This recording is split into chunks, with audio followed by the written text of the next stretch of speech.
Hello, my dear students. Welcome to Sankalp Learning Solutions. Now you have KCET, First PU Physics chapter, System of Particles and Rotational Motion. So, in our last class, we discussed some concept comes under this chapter, right? ಈ chapter ಅಲ್ಲಿ ಯಾವ್ಯಾವ concept ಬರ್ತಿತ್ತು ಅದನ್ನೆಲ್ಲ ಏನ್ ಮಾಡಿದ್ದೇವೆ ನಾವು ನಿನ್ನೆ class ಅಲ್ಲೇ ನೋಡಿದ್ದೇವೆ ಅಲ್ವಾ. I hope you all are just analyze those things and attend our today's class. ಹೌದಾ? ನಿನ್ನೆ ಆಗಿರೋ ಕ್ಲಾಸ್ ಅಲ್ಲಿ ಏನೇನು ಕಾನ್ಸೆಪ್ಟ್ ಅನ್ನ ಸ್ಟಡಿ ಮಾಡಿದಿರೋ ಅದನ್ನೆಲ್ಲ ಒಂದ್ಸಲ ನೆನಪು ಮಾಡ್ಕೊಂಡು ಇವತ್ತಿನ ಕ್ಲಾಸ್ ಅನ್ನ ಅಟೆಂಡ್ ಆಗ್ತಾ ಇದ್ದೀರಾ ಅಂತ ಅನ್ಕೊಳ್ತೇನೆ. ಹೌದಲ್ವಾ? Okay.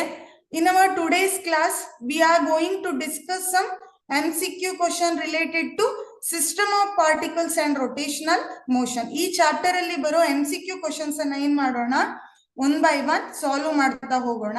First question, a circular plate of diameter D is kept in contact with a square plate of edge D. The density of the material and the thickness are same everywhere. The center of mass of the composite plate will be. So this is your question. Here they ask the question related to mass, center of mass, right? Center of mass ಬಗ್ಗೆ question ಅನ್ನ ಕೇಳಿದ್ದಾರೆ. See, options are like this: inside the circular plate, inside the square plate, at the point of contact, and outside the system. First, you should understood what is the question asking here, right? A circular plate of diameter D. ಇಲ್ಲಿ ಏನ್ ಮಾಡಿದ್ದಾರೆ, ಒಂದು circular plate ಇನ್ನೊಂದು square plate ಅನ್ನ ತಗೊಂಡಿದ್ದೇವೆ. ಆಯ್ತಾ? ಒಂದು circular plate ಇದೆ. See, this is one surface. Okay, ನಾವು consider one circular plate. So ಇಲ್ಲಿ ಏನ್ ಮಾಡಿದ್ದೇವೆ, ಒಂದು ಸರ್ಕ್ಯುಲರ್ ಪ್ಲೇಟ್ ಅನ್ನ ಕನ್ಸಿಡರ್ ಮಾಡಿದ್ದೇವೆ. Next, this circular plate is kept in contact with a square plate ಅಂತ ಹೇಳಿದ್ದಾರೆ. ಸೊ ಇದರ ಎಡ್ಜ್ ಅಲ್ಲಿ ಏನ್ ಮಾಡ್ತೀರಾ, ಇದನ್ನ ಒಂದು ಸ್ಕ್ವೇರ್ ಪ್ಲೇಟಿಗೆ ಕಾಂಟ್ಯಾಕ್ಟ್ ಮಾಡಿ ಏನ್ ಮಾಡಿದ್ದೀರಾ, ಇಟ್ಟಿದ್ದೀರಾ. ಆಯ್ತಾ? ಸಿ, ಇದರ ಡಯಾಮೀಟರ್ ಅನ್ನ ಏನ್ ಕೊಟ್ಟಿದ್ದಾರೆ, ಡಿ ಅಂತ ಕೊಟ್ಟಿದ್ದಾರೆ.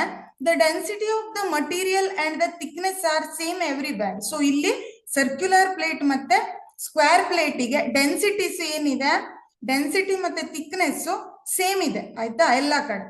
So find out the center of mass of the composite plate. What is this composite? Composite plate ಅಂದ್ರೆ ಎರಡನ್ನು ಇದು ಕಾಂಟ್ಯಾಕ್ಟ್ ಅಲ್ಲಿ ತಂದು, ಸೊ ಎರಡಕ್ಕೂ ಕಾಮನ್ ಆಗಿ ಸೆಂಟರ್ ಪಾಯಿಂಟ್ ಅನ್ನ ಹೇಳಿ ಅಂತ. ಕಾಂಪೋಸಿಟ್ ಅಂದ್ರೆ ಏನ್ ಮಾಡಿದ್ದಾರೆ, ಒಂದ್ ಪ್ಲೇಟ್ ಒಳಗೆ ಇನ್ನೊಂದ್ ಪ್ಲೇಟ್ ಅನ್ನ ಹಾಕಿದ್ದೇವೆ. ಆಯ್ತಾ? ಅವ ಎರಡಕ್ಕೂ ಸೇರಿ ಕಾಂಪೋಸಿಟ್ ಅಂದ್ರೆ.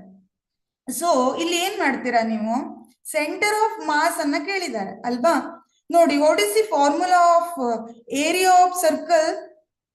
ಏರಿಯಾ ಆಫ್ ಸರ್ಕಲ್ ಫಾರ್ಮುಲಾ ಏನು ನೆನ್ಪು ಮಾಡ್ಕೊಳ್ಳಿ. Area of circle is what? It is 5r² ಅಂತ ಬರೀತೇವೆ ಅಲ್ವಾ. Here we consider the diameter, so it becomes 5d²/4 ಆಯ್ತು. ಇಲ್ಲಿ ಏನ್ ಮಾಡ್ತಾ ಇದ್ದೀರಾ ನೀವು, ಡಯಾಮೀಟರ್ ಡಿ ಅಂತ ಕೊಟ್ಟಿದ್ದಾರೆ ಅಲ್ವಾ. Circular plate of diameter D, so 5d²/4. Then what about area of square? Area of square ಅನ್ನ ನಾವು ಏನಂತ ಬರೀತೇವೆ, 5r² ಅಂತ ಬರೀತೀರಾ ಅಲ್ವಾ. ಸಾರಿ, r² ಅಂತ ಬರೀತಾರೆ ಏರಿಯಾವನ್ನು. Not 5r², it is r² simply. So in terms of diameter it becomes ಏನಾಗತ್ತೆ, d². Okay, d²/2 ಆಯ್ತು. ಸೊ ಈಗ ನೋಡಿ, ಇಲ್ಲೇ ಇದನ್ನ ಕಂಪೇರ್ ಮಾಡಿದ್ರೆ ಯಾವ್ದ್ರ ಏರಿಯಾ ಜಾಸ್ತಿ ಇದೆ? V know that the area of the square, that is r² is greater Dhan 5r² ಅಂತ ಹೇಳ್ತೇವೆ ಅಲ್ವಾ. ಇಲ್ಲಿ ಏರಿಯಾ ಆಫ್ ಸರ್ಕಲ್ ಗಿಂತ ಏನಿದೆ, ಏರಿಯಾ ಆಫ್ ಸ್ಕ್ವೇರ್ ಜಾಸ್ತಿ ಇದೆ. ಯಾಕಂದ್ರೆ ಇಲ್ಲಿ ಪೈ ಬಂದಿದೆ, ಪೈ ಮಲ್ಟಿಪ್ಲೈ ಮಾಡ್ತಾ ಹೋದ್ರೆ ವ್ಯಾಲ್ಯೂ ಕಡಿಮೆ ಆಗತ್ತೆ. ಬಟ್ ಇಲ್ಲಿ r² ಇದೆ. ಸೊ ಹಾಗಾಗಿ area of square is greater than area of circle. Area ಜಾಸ್ತಿ ಇದೆ ಅಂದ್ರೆ ಅರ್ಥ ಏನು, here mass is also larger. ಯಾವ್ದಕ್ಕೆ ಏರಿಯಾ ಜಾಸ್ತಿ ಇದೆಯೋ, ಈಗ ಏರಿಯಾ ಆಫ್ ಸ್ಕ್ವೇರ್ ಹೆಚ್ಚಿದೆ ಅಲ್ವಾ, ಅದಕ್ಕೆ ಏನಾಗಿರುತ್ತೆ, ಏರಿಯಾ ಆಫ್ ಸ್ಕ್ವೇರ್ ಅಥವಾ ಸ್ಕ್ವೇರ್ ಪ್ಲೇಟಿನ ಮಾಸ್ ಕೂಡ ಏನಿರುತ್ತೆ, ಜಾಸ್ತಿ ಇರುತ್ತೆ ಅಂತ ಹೇಳ್ತೇವೆ. Square plate mass is larger, okay, is greater than circular plate ಅಂತ ಹೇಳ್ತೀರಾ. ಸೊ ಇಲ್ಲಿ ಏನಾಯ್ತು, ಈಗ ನಾವಿಲ್ಲಿ ಏನ್ ಮಾಡ್ಬೇಕು, ಸೆಂಟರ್ ಆಫ್ ಮಾಸ್ ಅನ್ನ ಫೈಂಡ್ ಔಟ್ ಮಾಡ್ಬೇಕು ಕೊಟ್ಟಿರೋ ಸರ್ಕಲ್ ಮತ್ತೆ ಸ್ಕ್ವೇರಿಗೆ. ಸೊ ಆ ಫೈಂಡ್ ಔಟ್ ಮಾಡುವಾಗ ಏನ್ ಮಾಡ್ತೇವೆ ನಾವು, ಏರಿಯಾವನ್ನ ಕಂಪೇರ್ ಮಾಡಿ. First area of circle is pi r square, area of square is r square, ಹೌದಾ? So r square is greater than pi r square. ಹಾಗಾದ್ರೆ ಏರಿಯಾ ಯಾವ್ದಕ್ ಜಾಸ್ತಿ ಇದೆ? Area of square is greater than area of circle. So ಹಾಗಾದ್ರೆ mass ಯಾವ್ದಕ್ಕೆ ಜಾಸ್ತಿ ಇದೆ ಅಂತ ಹೇಳ್ತೇವೆ? ಸ್ಕ್ವೇರ್ ಪ್ಲೇಟಿಗೆ ಮಾಸ್ ಜಾಸ್ತಿ ಇದೆ ಅಂದ್ಮೇಲೆ, ಸೊ ಸ್ಕ್ವೇರ್ ಪ್ಲೇಟಿಗೆ ಮಾಸ್ ಜಾಸ್ತಿ ಇದೆ ಅಂದ್ಮೇಲೆ ಇಲ್ಲಿ ಏನಾಗ್ಬೇಕು, ಇಲ್ಲಿ ಸರ್ಕ್ಯುಲರ್ ಪ್ಲೇಟಿನ ಮಾಸು ಕಡಿಮೆ ಇದೆ. ಹಾಗಾದ್ರೆ ಇನ್ಸೈಡ್ ದ ಸ್ಕ್ವೇರ್ ಪ್ಲೇಟ್ ಅನ್ನೋದು ಕರೆಕ್ಟ್ ಆನ್ಸರ್. ಸೊ ನಾವೀಗ ಇಲ್ಲಿ ಕಾಂಪೋಸಿಟ್ ಮಾಡಿ ಬರೀಲಿಕ್ಕೆ ಹೋದ್ರೆ, ಸಿ ಹಿಯರ್, ಕಾಂಪೋಸಿಟ್ ಅಂದ್ರೆ ಏನು ಇಲ್ಲ, ಎರಡಕ್ಕೂ ಕಾಮನ್ ಆಗಿ ಸೆಂಟರ್ ಆಫ್ ಮಾಸ್ ಅನ್ನ ಕೇಳಿದ್ದಾರೆ. ಹೀಗೆ ನಾವು ಸರ್ಕ್ಯುಲರ್ ಪ್ಲೇಟ್ ಅನ್ನ ಏನ್ ಮಾಡ್ತೇವೆ, ಇನ್ಸೈಡ್ ದ ಸ್ಕ್ವೇರ್ ಪ್ಲೇಟ್ ಒಳಗಡೆ ಇಟ್ಟಾಗ ಇದಿಷ್ಟು ಏರಿಯಾ ಸ್ಕ್ವೇರ್ ಪ್ಲೇಟಿಗೆ ಜಾಸ್ತಿ ಇದೆ ಅಲ್ವಾ? ಅಂದ್ರೆ ಇದ್ರ ಅರ್ಥ ಏನು, here centre of mass is composite in inside the square plate ಒಳಗಡೆ ಇರುತ್ತೆ ಅನ್ನೋದು ಮೀನಿಂಗ್. Got clear? ಅರ್ಥ ಆಯ್ತು ಅಂತ ಅನ್ಕೊಳ್ತೇನೆ. ಏನಿಲ್ಲ, ಜಸ್ಟ್ ಏರಿಯಾವನ್ನ ಕಂಪೇರ್ ಮಾಡಿ. ಯಾಕಂದ್ರೆ the density of both the materials and thickness are same here for circular and square plate. ಎರಡಕ್ಕೂ ಡೆನ್ಸಿಟಿ ಮತ್ತೆ ಏನಿದೆ ಥಿಕ್ನೆಸ್ ಸೇಮ್ ಕೊಟ್ಟಿದ್ದಾರೆ. ಸೊ ಏರಿಯಾವನ್ನ ಕಂಪೇರ್ ಮಾಡಿ, ಏರಿಯಾ ಯಾವ್ದಕ್ಕೆ ಜಾಸ್ತಿ ಇದೆಯೋ ಅದಕ್ಕೆ ಮಾಸ್ ಏನಿರುತ್ತೆ, ಜಾಸ್ತಿ ಇರುತ್ತೆ. ಸೊ ಮಾಸ್ ಜಾಸ್ತಿ ಇದೆ ಅಂದ್ಮೇಲೆ ಏನಾಗ್ಬೇಕು, ಇಲ್ಲಿ ಕಾಂಪೋಸಿಟ್ ಮಾಡಿದಾಗ ಸ್ಕ್ವೇರ್ ಪ್ಲೇಟ್ ಒಳಗಡೆ ಏನಾಗತ್ತೆ, ಸರ್ಕ್ಯುಲರ್ ಪ್ಲೇಟ್ ಬರುತ್ತೆ. ಸೊ ಸೆಂಟರ್ ಆಫ್ ಮಾಸ್ ಇಲ್ಲಿ ಅಂತ ತೋರಿಸ್ತೇವೆ. ಹಾಗಾದ್ರೆ inside the square plate is the correct answer ಅಂತ ಹೇಳ್ತೇವೆ. Next will move second one. Okay,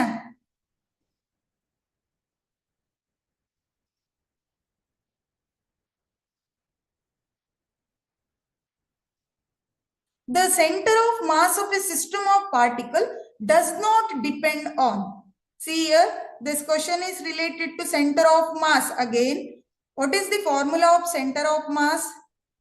Okay, ನಾವು ಶಾರ್ಟ್ ಆಗಿ ಸೆಂಟರ್ ಆಫ್ ಮಾಸ್ ಅನ್ನ COM ಅಂತ ಬರೀತೇವೆ, ಸೆಂಟರ್ ಆಫ್ ಮಾಸ್ ಅಂತ, ಆಯ್ತಾ, ಶಾರ್ಟ್ ಫಾರ್ಮ್. ಸೊ ಫಾರ್ಮುಲಾ ಏನಂತ ಹೇಳಿದ್ದೆ ಸೆಂಟರ್ ಆಫ್ ಮಾಸ್ ಈಗ? It is nothing but M1 R1 plus M2 R2 divided by M1 plus M2. This is the formula of center of mass. ಇದು ಯಾವ್ದ್ರದ್ದು formula? ಇದು centre of mass ಇದು. So ಈ ಫಾರ್ಮುಲಾವನ್ನ ಇಟ್ಕೊಂಡು ಇಲ್ಲಿ ಏನ್ ಕೇಳಿದ್ದಾರೆ, centre of mass of a system does not depend ಅಂತ ಕೇಳಿದ್ದಾರೆ. ಅಂದ್ರೆ ಯಾವ್ದ್ರ ಮೇಲೆ ಡಿಪೆಂಡ್ ಆಗಿ ಇರೋದಿಲ್ಲ. See here, firstly it depends upon the mass of the object, right? Yes, first one is correct. ಹಾಗಾದ್ರೆ ಈ ಆನ್ಸರ್ ಆಗೋದಿಲ್ಲ. ಡಸ್ ನಾಟ್ ಅಂತ ಕೇಳಿದ್ದಕ್ಕೆ A is not matching. Then position of the particle, C option ನಲ್ಲಿ position of the particle ಅಂತ ಇದೆ. ಇಲ್ಲಿ ಎಲ್ಲಾದ್ರೂ ಪೊಸಿಷನ್ ಬಗ್ಗೆ ಮಾತಾಡ್ತೀವಾ? Yes, centre of mass is nothing but axis ಇಲ್ಲಿದೆ ಅಂದ್ರೆ ಇಲ್ಲಿ ಮಾಸ್ ಇದೆ ಅಂದ್ರೆ ಇದ್ರ ಡಿಸ್ಟೆನ್ಸ್ ಅನ್ನ ಹೇಳ್ತೇವೆ. ಸೊ ಇಲ್ಲಿ ಪೊಸಿಷನ್ ಕೂಡ ಏನಾಗತ್ತೆ, ಮ್ಯಾಟರ್ ಆಗತ್ತೆ. So it depends upon the position also. Then force on the particle ಅಂತ ಕೇಳಿದ್ದಾರೆ. Yes, it is depends or does not depend. Force ಅನ್ನೋ ಟರ್ಮ್ ಇಲ್ಲಿ ಎಲ್ಲಾದ್ರೂ ಬಂದಿದೆಯಾ ಇಕ್ವೇಶನ್ ಅಲ್ಲಿ, ಸೆಂಟರ್ ಆಫ್ ಮಾಸ್ ಅಲ್ಲಿ? No. See M1 R1 plus M2 R2 divided by M1 plus M2. ಇಲ್ಲಿ ಏನಾಗಿದೆ, ಎಲ್ಲೂ ಕೂಡ ಫೋರ್ಸ್ ಟರ್ಮ್ ಬರಲಿಲ್ಲ. So it does not depends on the forces on the particle. Relative separation between the particle ಕೂಡ ಏನಿರುತ್ತೆ, depend ಇರುತ್ತೆ. So it depends upon the masses of the particle, position of the particle and separation between the particles. Here they ask does not depend.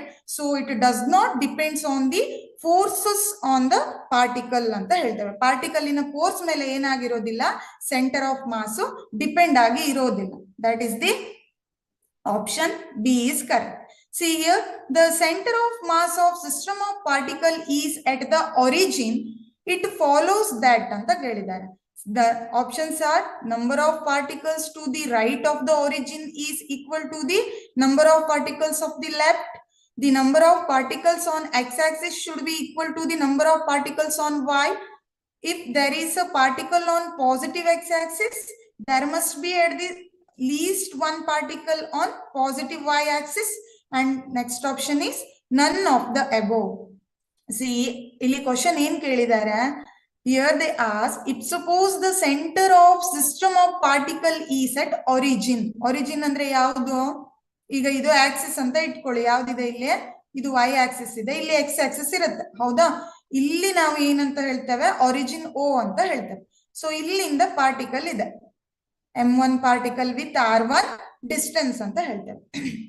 So it follows that ಅಂತ ಕೇಳಿದ್ದಾರೆ. ಇದು ಯಾವ್ಯಾವ್ದನ್ನ follow ಮಾಡುತ್ತೆ? Again we know the formula of centre of mass, right? m1 r1 plus m2 r2 divided by m1 plus m2. So ಇಲ್ಲಿ ಕೆಲವೊಂದ್ಸಲ r1 r2 ಜಾಗದಲ್ಲಿ X ಮತ್ತೆ y ಅನ್ನು ಕೂಡ ಹಾಕ್ತೇವೆ ಆಕ್ಸಿಸ್ ತಗೊಂಡು, ಆಯ್ತಾ? So m1 r1 plus m2 r2 divided by m1 plus m2. ಇಲ್ಲಿ ನೋಡಿ, ಇಟ್ ಫಾಲೋಸ್ ದಟ್. ಇದ್ರಲ್ಲಿ ಇಲ್ಲಿ ಕೊಟ್ಟಿರೋ ಆಪ್ಷನ್ಸ್ ಯಾವ್ದಾದ್ರು ಫಾಲೋ ಆಗ್ತಾ ಇದೆಯಾ? We know that it purely tells about the mass and distance, ಹೌದಾ? ಮಾಸ್ ಮತ್ತೆ ಡಿಸ್ಟೆನ್ಸ್ ಬಗ್ಗೆ ಹೇಳುತ್ತೆ. ಹಾಗಾದ್ರೆ first option is wrong, because here they ask the number of particles to the right of the origin is equal to number of particles to the left ಅಂತ ಹೇಳಿದ್ದಾರೆ. ಇಲ್ಲಿ ನಮ್ಗೆ right ಅಲ್ಲಿ ಇರೋ ಪಾರ್ಟಿಕಲ್, ಲೆಫ್ಟ್ ಅಲ್ಲಿ ಇರೋ ಪಾರ್ಟಿಕಲ್ಸ್ ಅಂತ ಬರೋದೇ ಇಲ್ಲ ಸೆಂಟರ್ ಆಫ್ ಮಾಸ್ ಅಲ್ಲಿ. here mainly we consider the separation, mass and distance, ಹೌದಾ? ಇದಿಷ್ಟನ್ನೇ ನಾವು ಹೇಳೋದಕ್ಕಾಗಿ all the three options are wrong here. So ಇಲ್ಲಿ ಇರೋದು ಯಾವುದು ಕರೆಕ್ಟ್ ಇಲ್ಲ ಅಂದ್ಮೇಲೆ none of the above is right. None of the above ಅಂದ್ರೆ ಮೇಲ್ಗಡೆ ಕೊಟ್ಟಿರೋ ಯಾವ ಆಪ್ಷನ್ ಕರೆಕ್ಟ್ ಇಲ್ಲ ಅಂತ ಹೇಳ್ತವೆ. ಯಾಕೆ ಅಂತ ಗೊತ್ತಾಯ್ತಲ್ವಾ? ಯಾಕಂದ್ರೆ ಇಲ್ಲಿ ಯಾವ್ದ್ರಲ್ಲೂ ಮಾಸ್ ಮತ್ತೆ ಸಪರೇಷನ್ ಮತ್ತೆ ಡಿಸ್ಟೆನ್ಸ್ ಬಗ್ಗೆ ಹೇಳ್ತಾ ಇಲ್ಲ ಅವ್ರು, ಆಯ್ತಾ? ನಂಬರ್ ಆಫ್ ಪಾರ್ಟಿಕಲ್ಸ್ ಅನ್ನೇ ಜಾಸ್ತಿ ತಗೊಂಡು ಎಕ್ಸ್ಪ್ಲೇನ್ ಮಾಡಿದ್ದಾರೆ ಮೂರು ಆಪ್ಷನ್ಸ್ ಅಲ್ಲಿ. Got clear? I hope you all got this. Okay, will move next. Two bodies of different masses of 2 kg and 4 kg moving with velocity 20 meter per second and 10 meter per second towards each other due to mutual gravitational attraction. The velocity of their center of mass is. See, at this time they give some values for masses and velocities. You should use those things and calculate the center of mass. So center of mass ಅನ್ನ ಕೊಟ್ಟಿರೋ object ಗೆ ಏನ್ ಮಾಡ್ಬೇಕು? ಈಗ calculate ಮಾಡ್ಬೇಕು. Again here we use the center of mass formula. ಇದನ್ನ calculate ಮಾಡ್ಬೇಕು ಅಂದ್ರೆ ಸೆಂಟರ್ ಆಫ್ ಮಾಸ್ ಏನು ಅಂತ ಗೊತ್ತಿರ್ಬೇಕು, ಫಾರ್ಮುಲಾ ಅಲ್ವಾ? ಏನಂತ ಬರೀತೇವೆ? ಫಸ್ಟ್ ಅಲ್ಲಿ ನೋಡಿ, ಯಾವಾಗ್ಲೂ ನಾವ್ ಏನ್ ಮಾಡ್ಬೇಕು? ಪ್ರಾಬ್ಲಮ್ ಅನ್ನ ಅಂಡರ್ಸ್ಟುಡ್ ಮಾಡ್ಕೊಂಡು ಫಸ್ಟ್ ಅಲ್ಲಿ ಗಿವನ್ ಥಿಂಗ್ಸ್ ಅನ್ನ ಬರೀತೇವೆ, ಹೌದಾ? So write the given things first. What are the given things here? ಏನೇನ್ ಕೊಟ್ಟಿದ್ದಾರೆ ಇಲ್ಲೇ? Here they consider two bodies, right? ಎರಡು ಬಾಡೀಸ್ ಇದೆ, ಎರಡು ರಿಜಿಡ್ ಬಾಡಿ ಅಂತ ಹೇಳ್ತೇವೆ ಅಲ್ವಾ? They contain the mass 2 kg and 4 kg. See here, first ಬಾಡಿಯನ್ನ m1 ಅಂತ ತಗೊಳ್ಳಿ, ಅಲ್ಲಿ ಎಷ್ಟಿದೆ? 2 kg ಇದೆ. Second body is considered as m2, it having the mass 4 kg. Okay, see next ಏನ್ ಕೊಟ್ಟಿದ್ದಾರೆ? ಈ ಕರೆಸ್ಪಾಂಡಿಂಗ್ ಬಾಡಿಗೆ m1 ಮತ್ತೆ m2 ಬಾಡೀಸ್ಗೆ ವೆಲಾಸಿಟಿಯನ್ನ ಕೊಟ್ಟಿದ್ದಾರೆ, right? Okay, again first body velocity ಎಷ್ಟಿದೆ? It is 20 metre per second ಇದೆ. And then v2 value is 10 metre per second. v2 value ಎಷ್ಟಿದೆ? 10 ಮೀಟರ್ ಪರ್ ಸೆಕೆಂಡ್ ಇದೆ. ಸೊ ನಾವ್ we will apply the formula of centre of mass. Centre of mass formula ಏನ್ ಹೇಳುತ್ತ? Again ಇಲ್ಲಿ velocity of the centre of mass ಅಂತ ಕೇಳಿದ್ದಾರೆ. So ನಾನು velocity of centre of mass VCM ಅಂತ ತಗೊಂಡಿದ್ದೇನೆ. It is nothing but centre of mass. ಯಾವ್ದಕ್ ಕೇಳಿದೇವೋ ಅದಕ್ಕೆ ಸೆಂಟರ್ ಆಫ್ ಮಾಸ್ ಕಂಡಿಡಿದ್ರೆ ಆಯ್ತು. ಇಲ್ಲಿ ವೆಲಾಸಿಟಿ ರಿಲೇಟೆಡ್ ಕೇಳಿದ್ದಕ್ಕಾಗಿ ಏನ್ ಮಾಡ್ಬೇಕು? ಅದಕ್ಕೆ ರಿಲೇಟೆಡ್ ಆಗಿ ಫಾರ್ಮುಲಾನ ಬರೆದ್ರೆ ಆಯ್ತು. So it is m1. Formula ಏನು ಹೇಳ್ತೀರಾ? m1 r1 ಇದೆ ಅಲ್ವಾ? ಇಲ್ಲಿ ವೆಲಾಸಿಟಿ ಇರೋದಕ್ಕೆ m1 v1 plus m2 v2 divided by m1 plus m2. This is the formula of velocity of centre of mass. ಇದು ವೆಲಾಸಿಟಿ ಆಫ್ ಸೆಂಟರ್ ಆಫ್ ಮಾಸ್ಗೆ formula. ಈಗ ಏನ್ ಮಾಡ್ತೇವೆ, ಸಬ್ಸ್ಟಿಟ್ಯೂಟ್ ಮಾಡಿ ವ್ಯಾಲ್ಯೂಸ್ ಅನ್ನ ಹಾಕಿ. ಆಯ್ತಾ? See here, velocity of centre of mass is equal to m1 value ಎಷ್ಟಿದೆ 2 into v1 is 4 plus m2 ಎಷ್ಟಿದೆ 20 ಇಂಟು v2 ಎಷ್ಟಿದೆ 10. ಸೊ ಇಲ್ಲಿ ಕನ್ಫ್ಯೂಸ್ ಆಗುತ್ತೆ ಅಂದ್ರೆ ಏನ್ ಮಾಡಿ, ನೀವು ಬ್ರಾಕೆಟ್ ಅನ್ನ ಹಾಕೊಳ್ಳಿ. ನೋಡಿ ಇಲ್ಲಿ ಒನ್ ಥಿಂಗ್ ಅನ್ನ ನೀವು ಕನ್ಸಿಡರ್ ಮಾಡ್ಲೇಬೇಕು. ಏನ್ ಗೊತ್ತಾ, ವೆಲಾಸಿಟೀಸ್ ಅನ್ನ ನೋಡಿ, ಇಲ್ಲಿ they are towards each other ಅಂತ ಹೇಳಿದ್ದಾರೆ ಅಲ್ವಾ. ಟುವರ್ಡ್ಸ್ ಅಂದ್ರೆ ನೋಡಿ, ಇಲ್ಲಿ ಈಗ ಎರಡು ಆಬ್ಜೆಕ್ಟ್ ಇದೆ m1 ಮತ್ತೆ m2. ಟುವರ್ಡ್ಸ್ ಅಂದ್ರೆ ಏನು ಅಂದ್ರೆ ಎರಡು ಹೀಗ್ ಬರ್ಬೇಕು, ಹೌದಾ, ಹತ್ರ. ಬಟ್ ಡೈರೆಕ್ಷನ್ ಏನಿದೆ ಅದ್ರದ್ದು ಚೇಂಜ್ ಆಗತ್ತೆ. ಇದ್ರ ಆಪೋಸಿಟ್ ಸೆಕೆಂಡ್ ವರ್ಡ್ ಇದೆ, ಹೌದಾ. ಹಾಗಾದ್ರೆ ಇಲ್ಲಿ v2 ವ್ಯಾಲ್ಯೂ ಅನ್ನ ನಾವು ಏನಂತ ತಗೊಳ್ಬೇಕು, ಇಟ್ ಮಸ್ಟ್ ಬಿ ನೆಗೆಟಿವ್ ಅಂತ ಹೇಳ್ತೇವೆ. ಯಾಕಂದ್ರೆ they are in opposite direction. ಏನಿದೆ ಇಲ್ಲಿ ಟುವರ್ಡ್ಸ್ ಈಚ್ ಅದರ್ ಅಂದ್ರೆ ಎರಡು ಹತ್ರ ಬರ್ಬೇಕು. ಅಂದ್ರೆ ಒಂದ್ ಬಾಡಿ ಈ ಕಡೆಯಿಂದ ಬಂದ್ರೆ ಒಂದ್ ಬಾಡಿ ಏನಾಗ್ಬೇಕು, ಈ ಸೈಡ್ ಇಂದ ಬರ್ಬೇಕು. ಅಂದ್ಮೇಲೆ ಅಲ್ಲಿ ಎರಡು ಬಾಡಿ ಡೈರೆಕ್ಷನ್ ಏನಿದೆ ಚೇಂಜ್ ಇದೆ. ಅದಕ್ಕಾಗಿ ಏನ್ ಮಾಡ್ತೇವೆ ನಾವು, v2 ಅನ್ನ ನೆಗೆಟಿವ್ ಅಲ್ಲಿ ಬರ್ದಿದ್ದೇವೆ. ನೆಗೆಟಿವ್ ಯಾಕೆ ಅಂದ್ರೆ ಆಪೋಸಿಟ್ ಡೈರೆಕ್ಷನ್. ಆಯ್ತಾ? ಈಗ ನೀವು ಫಾರ್ಮುಲಾದಲ್ಲಿ ಅಪ್ಲೈ ಮಾಡಿ. Velocity of centre of mass is m1 is 2 into v1 is 20. Confuse ಆಗ್ಬಾರ್ದು ಅಂತ ಬ್ರಾಕೆಟ್ ಹಾಕ್ತೇನೆ, ಆಯ್ತಾ. ಪ್ಲಸ್ m2 v2 ಗೆ ಸಬ್ಸ್ಟಿಟ್ಯೂಟ್ ಮಾಡ್ತಾ ಇದ್ದೇನೆ. m2 value is 4 and v2 is -10. ಇಲ್ಲಿ ನೀವು 4 ಅನ್ನ ನೆಗೆಟಿವ್ ಆಗಿ ತಗೊಳ್ಳೋದಿಲ್ಲ. ಯಾಕೆ, ಅದು ಮಾಸ್, ಅದು ಹೌದಾ. 4 kg ಅನ್ನೋದು ಪಾಸಿಟಿವ್ ಮತ್ತೆ ನೆಗೆಟಿವ್ ಅಂತ ಹೇಳ್ತೇವಾ, ಇಲ್ಲ. Masses are never negative, it positive only, right. So ಇಲ್ಲಿ ವೆಲಾಸಿಟಿ ಏನಿರುತ್ತೆ ಪಾಸಿಟಿವ್ ಇರಬಹುದು ನೆಗೆಟಿವ್ ಇರಬಹುದು. ಸೊ ಇಲ್ಲಿ ಡೈರೆಕ್ಷನ್ ಆಪೋಸಿಟ್ ಇರೋದಕ್ಕಾಗಿ ನಾನು ಏನ್ ಮಾಡಿದ್ದೇನೆ, ವೆಲಾಸಿಟಿಗೆ ನೆಗೆಟಿವ್ ಅನ್ನ ಹಾಕಿದ್ದೇನೆ, ಆಯ್ತಾ. Divided by m1 plus m2. m1 is 2 plus m2 is 4. So velocity of center of mass is equal to 22 ಎಷ್ಟಾಯ್ತು 40 minus 10 into 4 again it is 40 divided by 6. We know that 40 minus 40 ಅಂದ್ರೆ ಎಷ್ಟು ಬರುತ್ತೆ, 0 ಬಂತು. So 0 meter per second. Which option is correct? Your D option is correct. Option D ಎಲ್ಲಿದೆ, ಇಲ್ಲೇ correct ಇದೆ ಅಂತ ಹೇಳ್ತೇವೆ. ಈಸಿ ಇದೆ ಇದು, ಹೌದಾ. ಸೆಂಟರ್ ಆಫ್ ಮಾಸ್ ಫಾರ್ಮುಲಾ ಹಾಕೋದು, m1 value m2 value direct ಕೊಟ್ಟಿದ್ದಾರೆ. ಎರಡು ಬಾಡಿ ಕೊಟ್ಟಿದ್ದಕ್ಕಾಗಿ m1 v1 plus m2 v2 divided by m1 plus m2 ಅಂತ ತಗೊಂಡ್ಬಿಟ್ರೆ ಆಯ್ತು. Okay, will move next one. A 2 kg body and a 3 kg body are moving along the x-axis with velocities at an instant 3 meter per second and 2 meter per second respectively. Then the velocity of the center of mass at that instant is. See again here center of mass anna calculate madlikke helidare. So first you should write the given things. What are those given things anna modlu barkolona, aita. Again here they consider two bodies, m1 2 kg and m2 3 kg, ಹೌದಾ.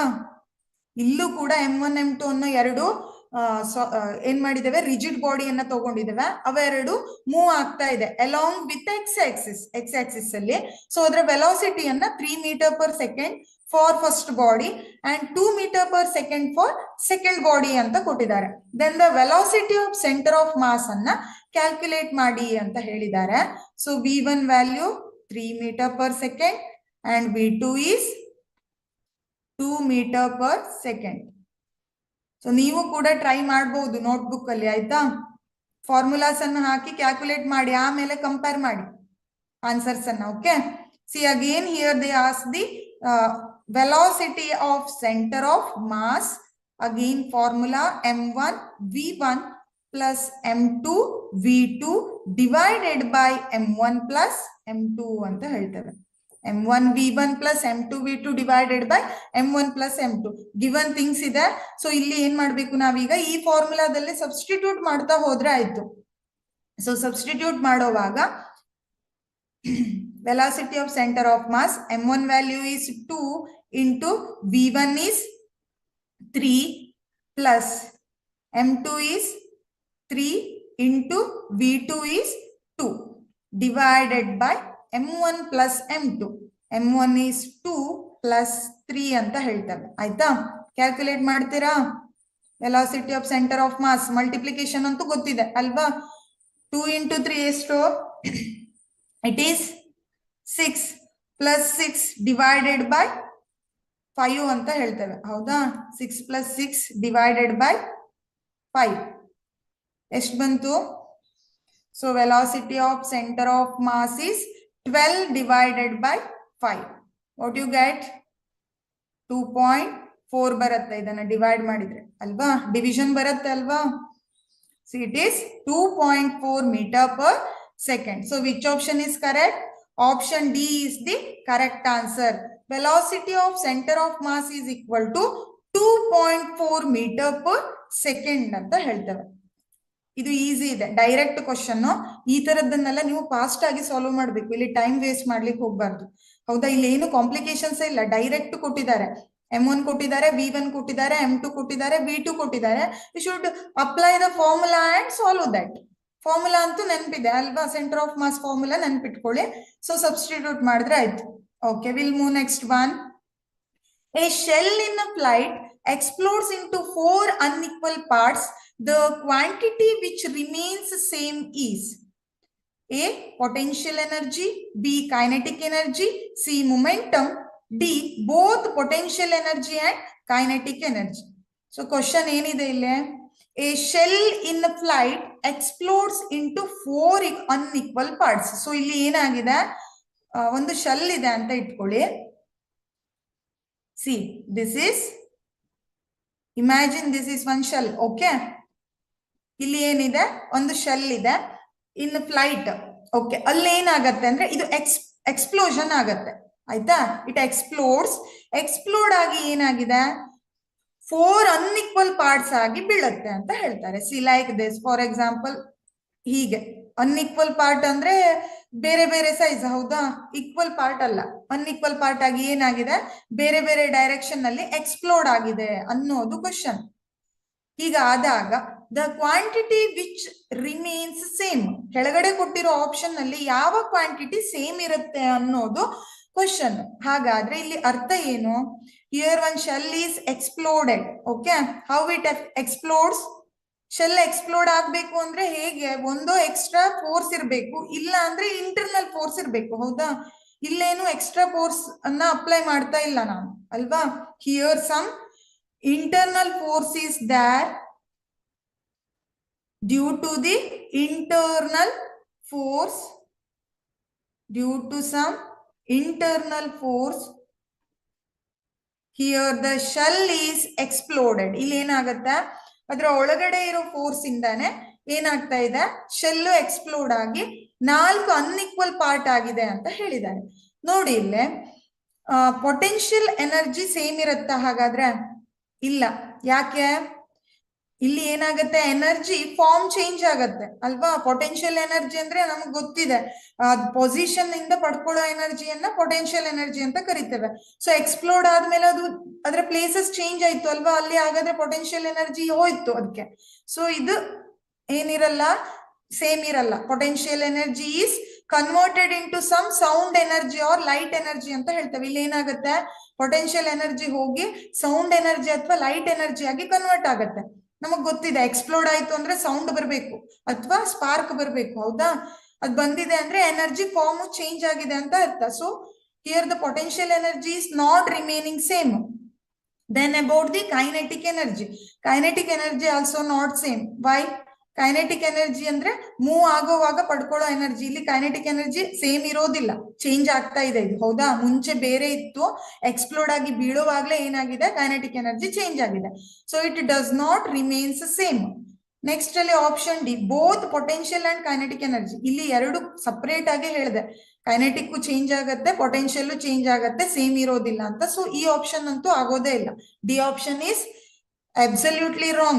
Both potential energy and kinetic energy, it is not possible to remain the same. So momentum is conserved anta heltave, or momentum remains same. We know that according to the law of conservation of momentum.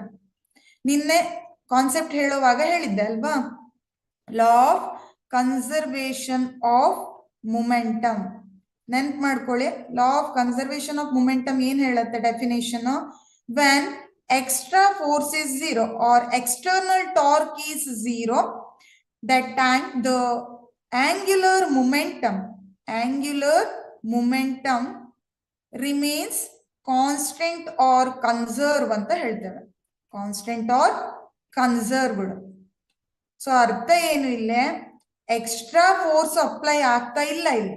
Internal force ಇಂದನೇ ಏನಾಗಿದೆ, ಅದು shell explode ಆಗಿದೆ ಅಲ್ವಾ. ಅಂದ್ಮೇಲೆ extra force ಏನಿದೆ, zero ಅಂತ ಆಯ್ತು.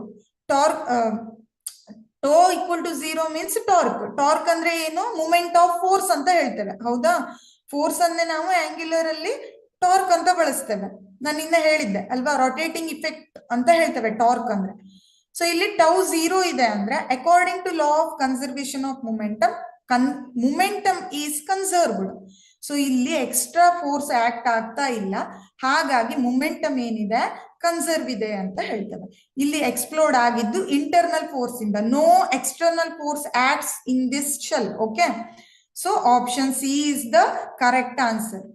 Next ಅಲ್ಲಿ move ಆಗೋಣ.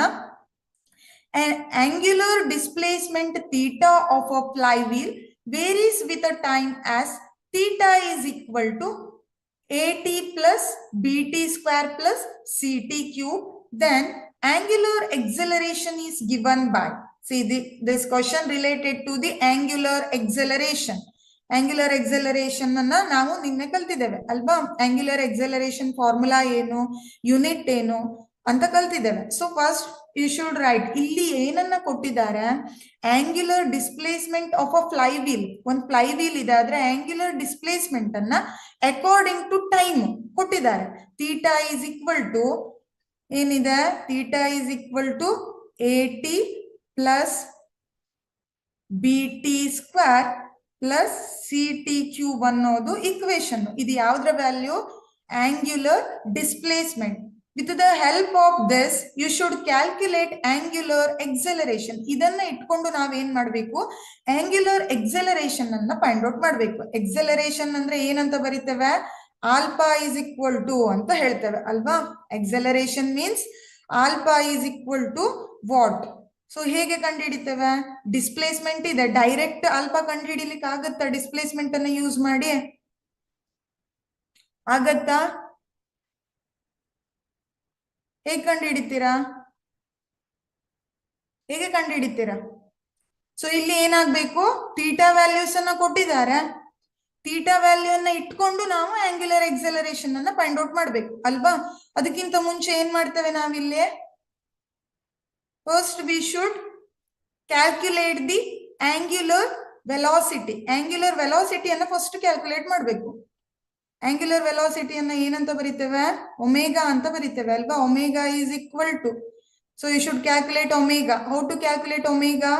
V know that omega is equal to d theta by d t ಅಂತ ಹೇಳ್ತೇವೆ ಅಲ್ವಾ. Angular displacement with respect to time gives the angular velocity, that is omega. ವೆಲಾಸಿಟಿಯನ್ನ ಕಂಡುಹಿಡಿದು ಆಮೇಲೆ ಆ ವೆಲಾಸಿಟಿಯನ್ನ ಮತ್ತೆ ಡಿಫ್ರೆನ್ಶಿಯೇಟ್ ಮಾಡಿದ್ರೆ ಏನ್ ಸಿಗುತ್ತೆ? ಆಂಗ್ಯುಲರ್ ಎಕ್ಸಲರೇಷನ್ ಸಿಗುತ್ತೆ ಅಲ್ವಾ. ಡಿಫ್ರೆನ್ಸಿಯೇಷನ್ ಅನ್ನ ನೀವು ಏನ್ ಮಾಡಿದೀರಾ?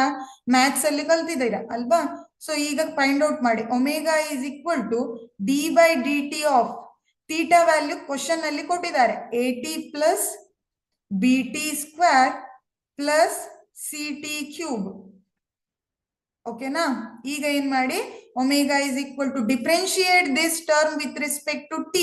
Here a is constant and dt by dt becomes 1. a plus bt square is 2bt plus 3ct square ಆಗತ್ತೆ, ಹೌದಾ. ಇದನ್ನ ಡಿಫ್ರೆನ್ಶಿಯೇಷನ್ ಅನ್ನ ಮತ್ತೇನ್ ಹೇಳ್ಬೇಕು ಅಂತಿಲ್ಲ, ನೀವು ಮ್ಯಾಥ್ಸ್ ಅಲ್ಲಿ ಕಲ್ತಿರ್ತೀರಾ. ಅಕಾರ್ಡಿಂಗ್ ಟು ಟೈಮ್ ನಾನು ಏನ್ ಮಾಡಿದ್ದೇನೆ, ಥೀಟಾವನ್ನ ಡಿಫ್ರೆನ್ಶಿಯೇಟ್ ಮಾಡಿದ್ದೇನೆ. ಈಗ ಏನಾಯ್ತು, ಒಮೆಗಾ ವ್ಯಾಲ್ಯೂ ಸಿಕ್ತು ಅಲ್ವಾ. Here omega is nothing but angular velocity. Angular velocity ಅಂತ ಹೇಳ್ತೇವೆ. ಈಗ ಏನ್ ಮಾಡ್ತೀರಾ, ನಮ್ಗೆ ಆಲ್ಫಾ ಬೇಕು. Alpha is nothing but rate of change of angular velocity. Rate of change of angular velocity is called angular acceleration. So alpha is equal to d by dt of omega value ಅನ್ನ ಇಲ್ಲಿ calculate ಮಾಡಿದೇವಲ್ವಾ, substitute ಮಾಡಿ a plus 2bt plus 3ct square ಆಯ್ತಾ. ಈಗ ಏನ್ ಮಾಡ್ತೀರಾ, again differentiate this with time t, a becomes 0. Okay, ಇಲ್ಲಿ ಯಾಕಂದ್ರೆ t term ಇಲ್ಲ ಆಯ್ತಾ. So next 2bt becomes 2b because t is dt by dt ಮಾಡಿದಾಗ 1 ಬಂತು, ಸೊ 2b ಅಷ್ಟೇ ಉಳಿಯುತ್ತೆ ಇಲ್ಲಿ. ಪ್ಲಸ್ 3ct ಸ್ಕ್ವೇರ್ ಇದೆ ಅಲ್ವಾ, ಇಟ್ ಬಿಕಮ್ಸ್ 6ct. ಹೇಗೆ ಅಂತ ಗೊತ್ತಿದೆ ಡಿಫ್ರೆನ್ಶಿಯೇಷನ್ ಅಲ್ವಾ. x raised to n ಫಾರ್ಮುಲಾವನ್ನ ಹಾಕಿದ್ದೇವೆ ಇಲ್ಲಿ. x raised to n is equal to n x raised to n minus 1 ಅಂತ ಹೇಳ್ತೇವೆ. ಸೊ ಅದನ್ನ ಹಾಕಿದ್ರೆ ನಿಮ್ಗೆ ಏನ್ ಬರುತ್ತೆ, ಈ ವ್ಯಾಲ್ಯೂ ಬರುತ್ತೆ. ಹಾಗಾದ್ರೆ ವಿಚ್ ಆಪ್ಷನ್ ಇಸ್ ಕರೆಕ್ಟ್?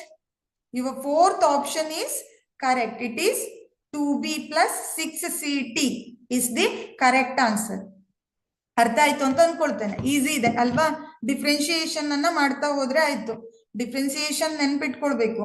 ನಿಮ್ಗೆ ಎವ್ರಿ ಟೈಮ್ ಮ್ಯಾಥ್ಸ್ ಅಲ್ಲಿ ಹೇಳ್ತಾರೆ ಅಲ್ವಾ, differentiation integration. Will move next one, 8th question.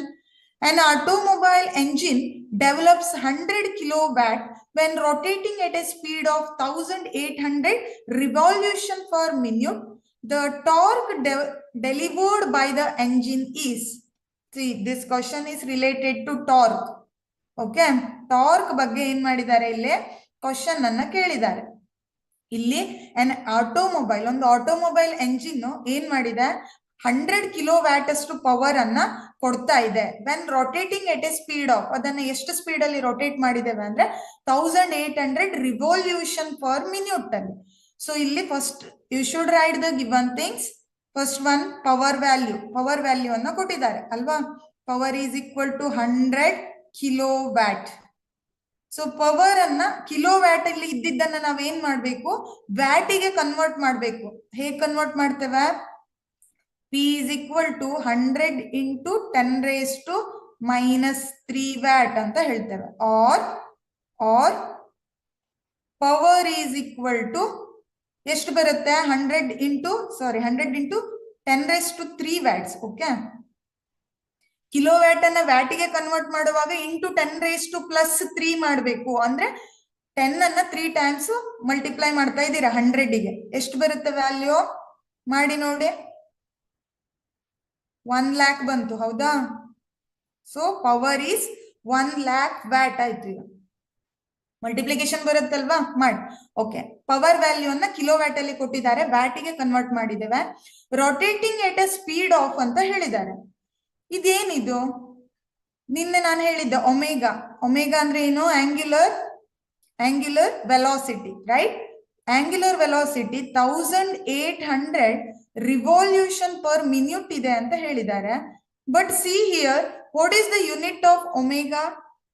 ನಿನ್ನೆ ನಾವು ಇದನ್ನ ಡಿಸ್ಕಸ್ ಮಾಡಿದ್ದೇವೆ. ಒಮೆಗಾ ಯೂನಿಟ್ ಏನು, ಒಮೆಗಾವನ್ನ ನಾವು ಯಾವಾಗ್ಲೂ ರೇಡಿಯನ್ ಪರ್ ಸೆಕೆಂಡ್ ಅಲ್ಲಿ ಹೇಳ್ತೇವೆ, not revolution per minute. So convert this. ಈಗ ರಿವಲ್ಯೂಷನ್ ಪರ್ ಮಿನಿಟ್ ಅಲ್ಲಿ ಇರೋದನ್ನ ರೇಡಿಯನ್ ಪರ್ ಸೆಕೆಂಡಿಗೆ ಏನ್ ಮಾಡ್ಬೇಕು, ನೀವು ಕನ್ವರ್ಟ್ ಮಾಡ್ಬೇಕು. You should convert this. How to convert it in revolution per minute to radian per second? ಇದನ್ನ ನಿನ್ನೆ ಹೇಳಿದ್ದೇನೆ, ಫಾರ್ಮುಲಾ ಇದೆ ಅದಕ್ಕೆ ಹೌದಾ. ಒಮೆಗಾ ಈಸ್ ಈಕ್ವಲ್ ಟು ಏನ್ ಮಾಡ್ಬೇಕು, 1800 ಇಂಟು 2π. ಸೊ ಪರ್ ಮಿನಿಟ್ ಇದ್ದಿದ್ದಕ್ಕೆ 2π ಡಿವೈಡೆಡ್ ಬೈ ಏನ್ ಮಾಡ್ತಾ ಇದ್ದೇನೆ ನಾನು, 60 ಮಾಡ್ತಾ ಇದ್ದೇನೆ ಆಯ್ತಾ. 2π ಡಿವೈಡೆಡ್ ಬೈ 60. ಸೊ ಇಲ್ಲಿ ಏನ್ ಮಾಡ್ತೀರಾ, ಕ್ಯಾಲ್ಕುಲೇಟ್ ಮಾಡಿ. ಇದು formula actually revolution per minute ಅಲ್ಲಿ ಇದ್ರೆ ರೇಡಿಯನ್ ಪರ್ ಸೆಕೆಂಡಿಗೆ ಮಾಡಬೇಕು ಅಂದ್ರೆ ಇಂಟು 2π ಡಿವೈಡೆಡ್ ಬೈ 60 ಅನ್ನ ಮಾಡಬೇಕು ಆಯ್ತಾ. 2π ಡಿವೈಡೆಡ್ ಬೈ 60 ಇದು ಕನ್ವರ್ಷನ್. ಇದನ್ನ ನೆನ್ಪಿಟ್ಕೊಳ್ಳಿ. ಸೊ ಈಗ ಕ್ಯಾಲ್ಕುಲೇಟ್ ಮಾಡಿ ಎಷ್ಟು ಬರುತ್ತೆ omega value, 1800 into 2π divided by 60. Lastly you get 60π radian per second. ಎಷ್ಟು ಬರುತ್ತೆ, 60π ರೇಡಿಯನ್ ಪರ್ ಸೆಕೆಂಡ್ ಅಂತ ಬರುತ್ತೆ ಆಯ್ತಾ. This is the value 60 pi radian per second. ಈಗ ಏನಾಯ್ತು, ಒಮೆಗಾವನ್ನ ಕ್ಯಾಲ್ಕುಲೇಟ್ ಮಾಡಿದ್ದೇವೆ. ನಾವು ಯು ಶುಡ್ ಕ್ಯಾಲ್ಕುಲೇಟ್, ಏನ್ ಕೇಳಿದ್ದಾರೆ, ಟಾರ್ಕ್. ಹೌದಾ, ಟಾರ್ಕ್ ಅನ್ನ ಕೇಳಿದ್ದಾರೆ. ಟಾರ್ಕಿಗೆ ಫಾರ್ಮುಲಾ ಏನು? ಟಾರ್ಕ್ ಫಾರ್ಮುಲಾವನ್ನ ನೋಡಿದ್ದೇವೆ ನಿನ್ನೆ, ಬಟ್ ಇಲ್ಲಿ ಪವರ್ ಕೊಟ್ಟಿದ್ದಾರೆ ಮತ್ತೆ ಆಂಗ್ಯುಲರ್ ವೆಲಾಸಿಟಿ ಇದೆ. So write the equation related to power, torque and angular velocity. ಇಲ್ಲಿ ಏನ್ ಮಾಡ್ಬೇಕು, ಪವರ್, ಟಾರ್ಕ್ ಮತ್ತೆ ಆಂಗ್ಯುಲರ್ ವೆಲಾಸಿಟಿಗೆ ಇರೋ ಫಾರ್ಮುಲಾವನ್ನ ಏನ್ ಮಾಡ್ಬೇಕು, ಬರಿಬೇಕು. ಆಯ್ತಾ? So formula P is equal to tau omega ಅಂತ ಹೇಳ್ತೇವೆ. ಇಲ್ಲಿ ನಮ್ಗೆ ಏನ್ ಬೇಕು, ಟಾರ್ಕ್ ಬೇಕು. ಟಾರ್ಕ್ ಈಗ ಕ್ರಾಸ್ ಮಲ್ಟಿಪ್ಲೈ ಮಾಡಿದ್ರೆ ಏನಾಯ್ತು, P ಬೈ ಒಮೆಗಾ ಆಯ್ತು. ಹೌದಾ? ಫಾರ್ಮುಲಾಸ್ ಅನ್ನ ನೆನ್ಪಿಟ್ಕೊಳ್ಳಿ. ಎವ್ರಿ ಟೈಮ್ ಫಾರ್ಮುಲಾಸ್ ಅನ್ನ ಎಕ್ಸಾಮ್ ಅಲ್ಲಿ ಯಾರು ಹೇಳೋದಿಲ್ಲ. You should remember those things, right? So P is equal to tau omega is the relation formula or related formula for power, torque and angular velocity.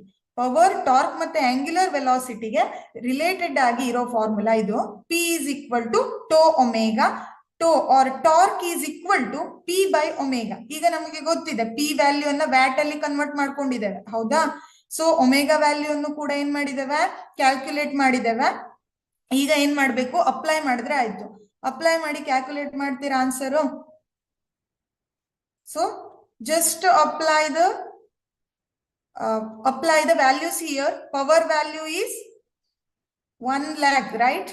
1 lakh watt ಅಂತ ಬಂದಿದೆ ಅಲ್ವಾ?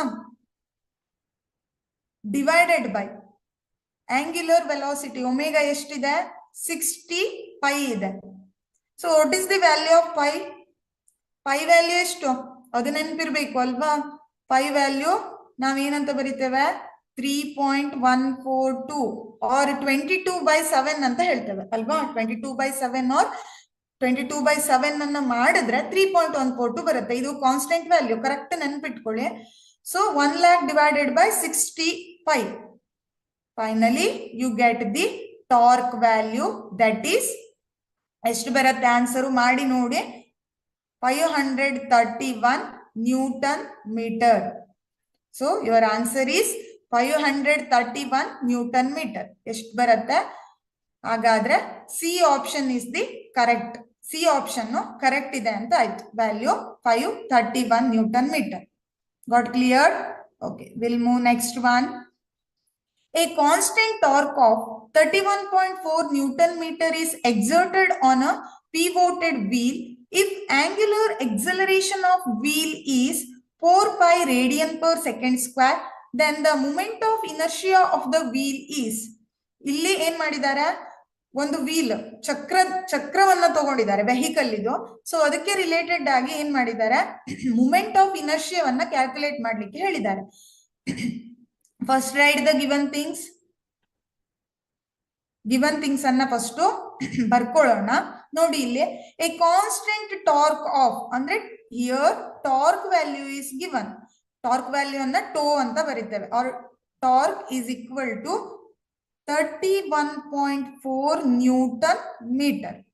Then ಮತ್ತೆ ಏನ್ ಕೊಟ್ಟಿದ್ದಾರೆ, angular acceleration, it is nothing but alpha. Alpha value ಅನ್ನ ಕೊಟ್ಟಿದ್ದಾರೆ. Notations ನೆನಪಿರ್ಬೇಕು. Angular acceleration ಅನ್ನ ಆಲ್ಫಾ ಅಂತ ತಗೊಳ್ತೇವೆ. ಸೊ ಎಷ್ಟಿದೆ, 4 pi radian per second square. Next ಅಲ್ಲಿ moment of inertia, that is I is equal to what ಅಂತ ಕೇಳಿದ್ದಾರೆ. ಸೊ ಇಲ್ಲಿ ಏನ್ ಮಾಡ್ಬೇಕು ನೀವು, ಮೂಮೆಂಟ್ ಆಫ್ ಇನರ್ಷಿಯಾ ವ್ಯಾಲ್ಯೂ ಅನ್ನ ಕ್ಯಾಲ್ಕುಲೇಟ್ ಮಾಡಿ ಅಂತ ಹೇಳಿದ್ದಾರೆ. Then what is the torque equation? Torque equation ಏನು? ಇಲ್ಲಿ ಕ್ವಶನ್ ಟಾರ್ಕ್ ಗೆ ರಿಲೇಟೆಡ್ ಆಗಿ ಇರೋದಕ್ಕಾಗಿ ನೀವೇನ್ ಮಾಡ್ಬೇಕು, ಟಾರ್ಕ್ ಇಕ್ವೇಶನ್ ಅನ್ನ ಹಾಕ್ಬೇಕು. ಟಾರ್ಕ್ ಈಸ್ ಈಕ್ವಲ್ ಟು ಏನಂತ ಹೇಳ್ತೇವೆ, ಐ ಇಂಟು ಆಲ್ಫಾ ಅಂತ ಬರೀತೇವೆ, right? Torque or tau is equal to I into alpha ಅಂದ್ರೆ ಏನು, torque is equal to moment of inertia into angular acceleration ಅಂತ ಹೇಳ್ತೇವೆ. Moment of inertia into angular acceleration. So substitute the values. Here we know the value of tau torque value ಕೊಟ್ಟಿದ್ದಾರೆ, alpha is also given. So you have to calculate I value. Moment of inertia I ಅನ್ನ ಏನ್ ಮಾಡ್ಬೇಕು, calculate ಮಾಡ್ಬೇಕು. Cross multiply ಮಾಡಿ ಏನಾಗುತ್ತೆ, tau by alpha, right? So equation becomes I is equal to torque by angular acceleration. So ಹಾಗಾದ್ರೆ ಈಗ ಏನ್ ಮಾಡಿ, ವ್ಯಾಲ್ಯೂಸ್ ಅನ್ನ ಸಬ್ಸ್ಟಿಟ್ಯೂಟ್ ಮಾಡ್ತಾ ಹೋಗಿ. 31.4 ಇದೆ ಅಲ್ವಾ ಟಾರ್ಕ್ ವ್ಯಾಲ್ಯೂ. ಆಲ್ಫಾ ವ್ಯಾಲ್ಯೂ ಎಷ್ಟಿದೆ, 4 ಪೈ ಇದೆ. ನೋಡಿ ಇಲ್ಲಿ ನಾನು ಆಗ್ಲೇ ಹೇಳ್ದೆ, ಇದ್ರ ನೀವು ಯೂನಿಟ್ ಅನ್ನ ನೋಡ್ಬೇಕು ಇಲ್ಲಿ, ಆಯ್ತಾ? ಆಗ ಏನಿತ್ತು, ಹಿಂದಿನ ಕ್ವಶನ್ ನಲ್ಲಿ ರಿವಲ್ಯೂಷನ್ ಪರ್ ಮಿನ್ಯೂಟ್ ಇತ್ತು, ಅದಕ್ಕಾಗಿ ನಾವು ರೇಡಿಯನ್ ಪರ್ ಸೆಕೆಂಡ್ ಮಾಡ್ಕೊಂಡ್ವಿ. ಇಲ್ಲಿ ಆಲ್ಫಾವನ್ನ ರೇಡಿಯನ್ ಪರ್ ಸೆಕೆಂಡ್ ಸ್ಕ್ವೇರ್ ಅಲ್ಲೇ ಕೊಟ್ಟಿದ್ದಾರೆ. This is the unit of angular acceleration. So ಇದನ್ನ ಮತ್ತೆ ಕನ್ವರ್ಟ್ ಮಾಡೋ ನೆಸೆಸಿಟಿ ಇಲ್ಲ. Got clear? Revolution per minute ಅಂತ ಕೊಟ್ರೆ ಮಾತ್ರ ಕನ್ವರ್ಟ್ ಮಾಡಬೇಕು. Radian per second or radian per second square ಅಂತ ಕೊಟ್ರೆ ಡೈರೆಕ್ಟ್ ಅಪ್ಲೈ ಮಾಡ್ತೇವೆ, ಯಾಕಂದ್ರೆ ಅದು ಅದರ ಯೂನಿಟ್, ಆಯ್ತಾ? ಹಾಗಾದ್ರೆ ಈಗ ಕ್ಯಾಲ್ಕುಲೇಟ್ ಮಾಡಿ. I is equal to 31.4 divided by 4 pi. What you get? Again substitute the values here. I is equal to 31.4 divided by 4 into 3.142. ಅಂದ್ರೆ 3.142 ಅಂದ್ರೆ ಏನು, ಪೈ ವ್ಯಾಲ್ಯೂ ಅಲ್ವಾ? ಪೈ ವ್ಯಾಲ್ಯೂ ಅನ್ನ ಹಾಕಿದ್ದೀರಾ. ಆನ್ಸರ್ ಎಷ್ಟು ಬರುತ್ತೆ? I is equal to 2.5 kg meter square. 2.5 kg meter square, because moment of inertia unit is kg meter square. ಹೌದಾ? So which option is correct? A option is correct. 2.5 kg meter square. ಇದು easy ಇದೆ, direct ಕೊಟ್ಟಿದ್ದಾರೆ. Formula ಹಾಕಿ cross multiply ಮಾಡಿ ಫಾರ್ಮುಲಾನ ಸ್ವಲ್ಪ alter ಮಾಡಿಕೊಂಡು calculate ಮಾಡಿದ್ರೆ ಆಯ್ತು. Will move next one. A wheel has moment of inertia 5 into 10 raised to minus 3 kg meter square and is making 20 revolution per second. The torque needed to stop it in 10 seconds is. Again here they ask a wheel related question. ಇಲ್ಲೂ ಕೂಡ ಏನ್ ಮಾಡಿದ್ದಾರೆ, moment of inertia ಅನ್ನ ಕೊಟ್ಟಿದ್ದಾರೆ. Next ಅಲ್ಲಿ ಏನ್ ಕೊಟ್ಟಿದ್ದೇವೆ, torque ಅನ್ನ ಕ್ಯಾಲ್ಕುಲೇಟ್ ಮಾಡ್ಲಿಕ್ಕೆ ಹೇಳಿದ್ದಾರೆ. ಯಾವಾಗ? ಟೈಮ್ 10 ಸೆಕೆಂಡ್ ಇದ್ದಾಗ, ಆಯ್ತಾ? C first right the given things. ಇಲ್ಲಿ ಏನ್ ಮಾಡ್ಬೇಕು, ಕೆಲವೊಂದ್ಸಲ ಡೈರೆಕ್ಟ್ ಕೇಳಿರೋದಿಲ್ಲ, ನೀವು ಫಾರ್ಮುಲಾಸ್ ಅನ್ನ ಹಾಕಿ ಹಾಕಿ ಒಂದ್ 2-3 ಫಿಸಿಕಲ್ ಕ್ವಾಂಟಿಟೀಸ್ ಕಂಡು ಹಿಡಿದ ಮೇಲೆ ಡೈರೆಕ್ಟ್ ಫಾರ್ಮುಲಾ ಹಾಕ್ಬೇಕಾಗತ್ತೆ. ನೋಡಿ ಇಲ್ಲಿ ಗಿವನ್ ಥಿಂಗ್ಸ್ ಏನೇನಿದೆ. First here they give moment of inertia. ಇಲ್ಲಿ ಏನ್ ಕೊಟ್ಟಿದ್ದಾರೆ, ಮೂಮೆಂಟ್ ಆಫ್ ಇನರ್ಷಿಯಾ ವ್ಯಾಲ್ಯೂ ಅನ್ನ ಕೊಟ್ಟಿದ್ದಾರೆ ಅಲ್ವಾ? ಏನಿದೆ ಅದು? I. I is equal to 5 into 10 raised to minus 3 kg meter square. 5 into 10 raised to minus 3 kg meter square ಅಂತ ಕೊಟ್ಟಿದ್ದಾರೆ ಅಲ್ವಾ? ನೆಕ್ಸ್ಟ್ ಅಲ್ಲಿ ಏನ್ ಮಾಡಿದ್ದಾರೆ, 20 ರಿವಲ್ಯೂಷನ್ ಪರ್ ಸೆಕೆಂಡ್ ಅಂತ ಹೇಳಿದ್ದಾರೆ. ಇದು ಏನಿದು? ರಿವಲ್ಯೂಷನ್ ಪರ್ ಸೆಕೆಂಡ್ ಬಂತು. ಇದನ್ನ ಏನ್ ಮಾಡ್ಬೇಕು, ಮತ್ತೆ ರೇಡಿಯನ್ ಪರ್ ಸೆಕೆಂಡಿಗೆ ಕನ್ವರ್ಟ್ ಮಾಡ್ಕೊಳ್ಬೇಕು ಅಲ್ವಾ? ಸೊ ಹಾಗಾದ್ರೆ ಇಲ್ಲಿ ಏನ್ ಕೊಟ್ಟಿದ್ದಾರೆ, ಇನಿಷಿಯಲ್ ಆಂಗ್ಯುಲರ್ ವೆಲಾಸಿಟಿ ಕೊಟ್ಟಿದ್ದಾರೆ.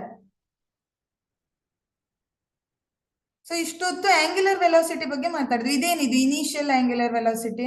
ಏನಿಲ್ಲ, ಸ್ಟಾರ್ಟಿಂಗ್ ಅಲ್ಲಿ ಆ ವೀಲಿಗೆ ಇರೋ ವೆಲಾಸಿಟಿಯನ್ನ ಇನಿಷಿಯಲ್ ಆಂಗ್ಯುಲರ್ ವೆಲಾಸಿಟಿ ಅಂತ ಹೇಳ್ತೇವೆ. ನೆಕ್ಸ್ಟ್ ಅಲ್ಲಿ ಲಾಸ್ಟ್ ಅಲ್ಲಿ ಅದಕ್ಕೆ ಬರೋದು ಫೈನಲ್ ಆಂಗ್ಯುಲರ್ ವೆಲಾಸಿಟಿ, ಆಯ್ತಾ? ಹೇಗೆ ನಾವು initial velocity v, final velocity u ಅಂತ ಲೀನಿಯರ್ ಇಕ್ವೇಶನ್ ಅಲ್ಲಿ ಬಳಸ್ತೇವೋ ಹಾಗೆ. ಸೊ ಇಲ್ಲಿ ವಿ ಐ ಎಷ್ಟಿದೆ, 20 ರಿವಲ್ಯೂಷನ್ ಪರ್ ಸೆಕೆಂಡ್ ಇದೆ.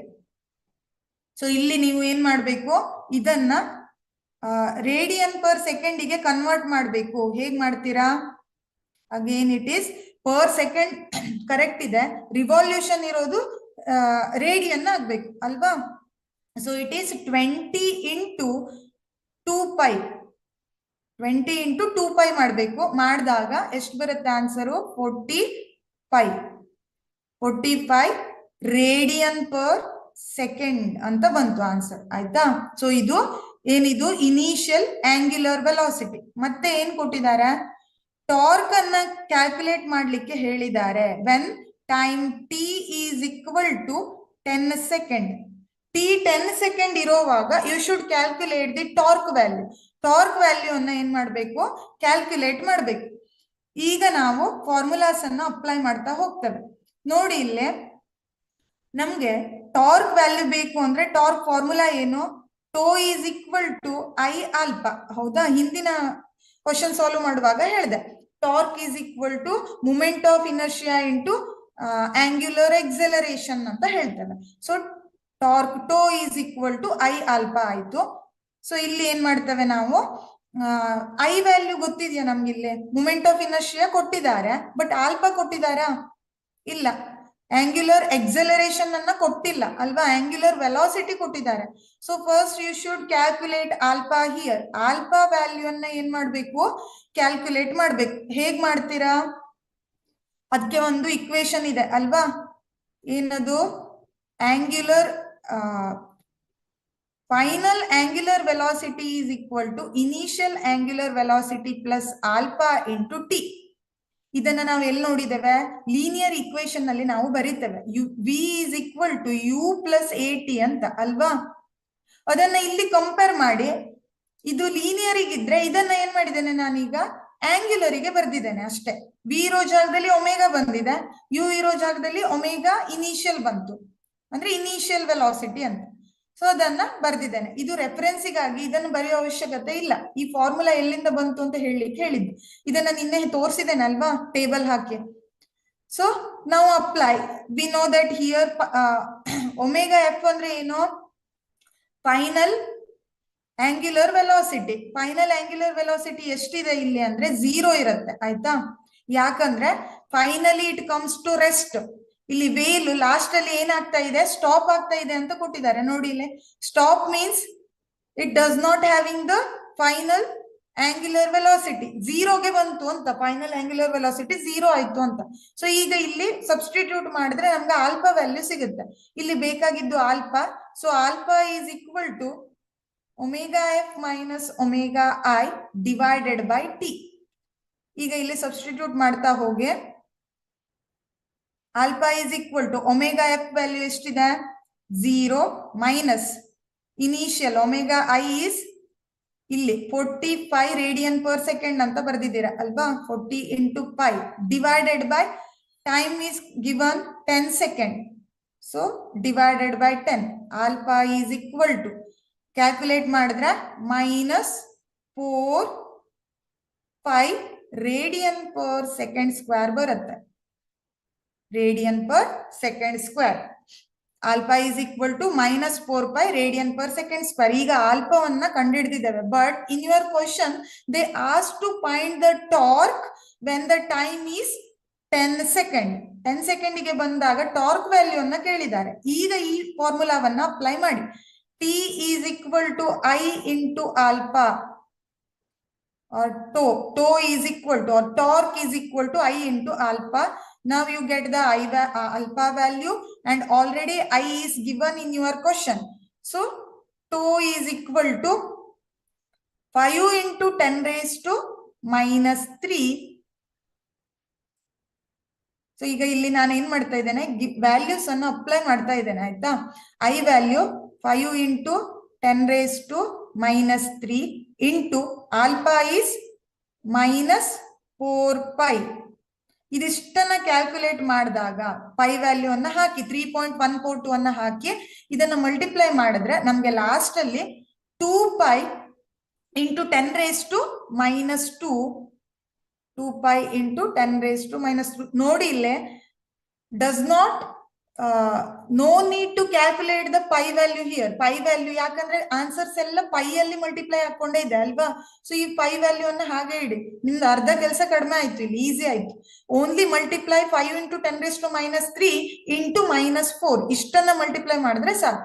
ಸೊ ಲಾಸ್ಟ್ ಅಲ್ಲಿ 2π into 10 raised to minus 2 newton metre ಬರುತ್ತೆ. So A answer is correct. ನೀವಿಲ್ಲಿ ಕೇಳ್ಬಹುದು, ಇಲ್ಲಿ ನೆಗೆಟಿವ್ ಇತ್ತಲ್ವಾ ಆಲ್ಫಾ ಅಂತ. ಯಾವತ್ತು ನಾವು ಇದನ್ನ ನಾವೇನ್ ಮಾಡ್ತೇವೆ, ಲಾಸ್ಟ್ ಅಲ್ಲಿ ಟಾರ್ಕಿಗೆ ಮ್ಯಾಗ್ನಿಟ್ಯೂಡ್ ಅನ್ನ ತೆಗೆದು ಬರ್ದಾಗ ಮೈನಸ್ ಇರೋದು ಏನಾಗತ್ತೆ, ಪ್ಲಸ್ ಆಗತ್ತೆ. ಸೊ ಇಲ್ಲಿ ಟಾರ್ಕ್ ಅನ್ನ ಮ್ಯಾಗ್ನಿಟ್ಯೂಡ್ ಮಾಡಿ ಆನ್ಸರ್ ಅನ್ನ ಬರೀತೇವೆ. ಮೈನಸ್ ಇರೋದು ಲಾಸ್ಟ್ ಅಲ್ಲಿ ಪ್ಲಸ್ ಆಯ್ತು. ಮ್ಯಾಗ್ನಿಟ್ಯೂಡ್ ತೆಗೆಯೋದು ಗೊತ್ತಿದೆ ಅಲ್ವಾ, ಮೈನಸ್ ಇರೋದಕ್ಕೆ ಮ್ಯಾಗ್ನಿಟ್ಯೂಡ್ ಮಾಡಿದ್ರೆ ಪ್ಲಸ್ ಬರುತ್ತೆ answer. So torque tau is equal to 2 pi into 10 raised to minus 2 Newton meter. This is the correct answer. Okay, we'll move next one. A 2 kg mass is rotating in a circular path of radius 0.8 meter with angular velocity of 44 radian per second. If the radius of the path becomes 1 meter, then the value of angular velocity will be. See, here the question is related to angular velocity. ಇಲ್ಲಿ ಏನ್ ಕೇಳಿದ್ದಾರೆ, angular velocity ಬಗ್ಗೆ ಕೇಳಿದ್ದಾರೆ, but it is little bit ಸ್ವಲ್ಪ ಏನಿದೆ ಇಲ್ಲೇ twist ಇದೆ ಆಯ್ತಾ, ಡೈರೆಕ್ಟ್ ಕ್ಯಾಲ್ಕುಲೇಟ್ ಮಾಡೋ ಹಾಗಿಲ್ಲ. ನೋಡಿ ಇಲ್ಲಿ 2 kg ಮಾಸ್ ಇಸ್, ಇಲ್ಲಿ ಏನ್ ಮಾಡಿದ್ದಾರೆ, ಫಸ್ಟ್ ಒಂದು ಆಬ್ಜೆಕ್ಟ್ ಅನ್ನ ಸರ್ಕ್ಯುಲರ್ ಪಾತ್ ಅಂತ ಹೇಳಿದ್ದಾರೆ. ಹೌದಾ, ಒಂದು ಆಬ್ಜೆಕ್ಟ್ ಇದೆ, ಅದು ಸರ್ಕ್ಯುಲರ್ ಪಾತ್ ಅಲ್ಲಿ ಮೂವ್ ಆಗ್ತಾ ಇದೆ. ಫಸ್ಟ್ ಅಲ್ಲಿ ನಾವೇನ್ ಮಾಡೋಣ, ಗಿವನ್ ಥಿಂಗ್ಸ್ ಅನ್ನ ತಗೊಳ್ಳೋಣ. ಇಲ್ಲಿ ಆ ಮಾಸ್ ಎಷ್ಟಿದೆ, ಆ body mass m1 is in 2 kg. m1 ಎಷ್ಟಿದೆ, 2 kg ಇದೆ. ನೋಡಿ ಇಲ್ಲಿ ಏನ್ ಮಾಡಿದ್ದಾರೆ, ಒಂದು ಆಬ್ಜೆಕ್ಟ್ ಅದರ ಮಾಸು 2 kg ಇದೆ. It is circularly rotating with the radius 0.8 metre and angular velocity 44 radian per second ಅಂತ ಹೇಳಿದ್ದಾರೆ ಅಲ್ವಾ. ಇಲ್ಲಿ ಏನ್ ಮಾಡಿದ್ದಾರೆ, ಆಮೇಲೆ ಅದೇನಾಗತ್ತೆ, ಪಾತ್ ಅನ್ನ ಚೇಂಜ್ ಮಾಡತ್ತೆ. ಆಗ ಏನಾಗತ್ತೆ, ರೇಡಿಯಸ್ ಚೇಂಜ್ ಆಯ್ತು. ಎಷ್ಟಾಯ್ತು, 0.8 ಮೀಟರ್ ಇರೋದು it becomes 1 meter. So according to that you have to calculate the angular velocity for this radius. ನೀವೇನ್ ಮಾಡ್ಬೇಕು, ಈ ರೇಡಿಯಸ್ಗೆ 1 ಮೀಟರ್ ರೇಡಿಯಸ್ಗೆ ಆಂಗ್ಯುಲರ್ ವೆಲಾಸಿಟಿಯನ್ನ ಕ್ಯಾಲ್ಕುಲೇಟ್ ಮಾಡ್ಬೇಕು. ನಾನು ಹೇಳ್ತೇನೆ ಹೇಗೆ ಕ್ಯಾಲ್ಕುಲೇಟ್ ಮಾಡೋದು ಅಂತ. ಫಸ್ಟ್ ಗಿವನ್ ಥಿಂಗ್ಸ್ ಅನ್ನ ಬರ್ಕೊಳ್ಳಿ. m1 is 2 kg and radius r1 is 0.8 meter. Angular velocity is, ಇದನ್ನು ಕೂಡ ನಾವು ಏನಂತ ತಗೊಳ್ಬಹುದು, ω1 ಅಂತ ತಗೊಳ್ಬಹುದು. ಯಾಕಂದ್ರೆ ಮತ್ತೆ ಇಲ್ಲಿ ರೇಡಿಯಸ್ ಚೇಂಜ್ ಆಗಿದೆ ಅಲ್ವಾ.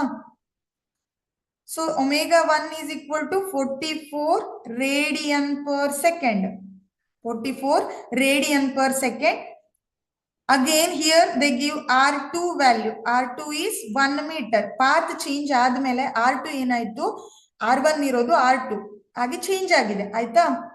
So you have to calculate ω2.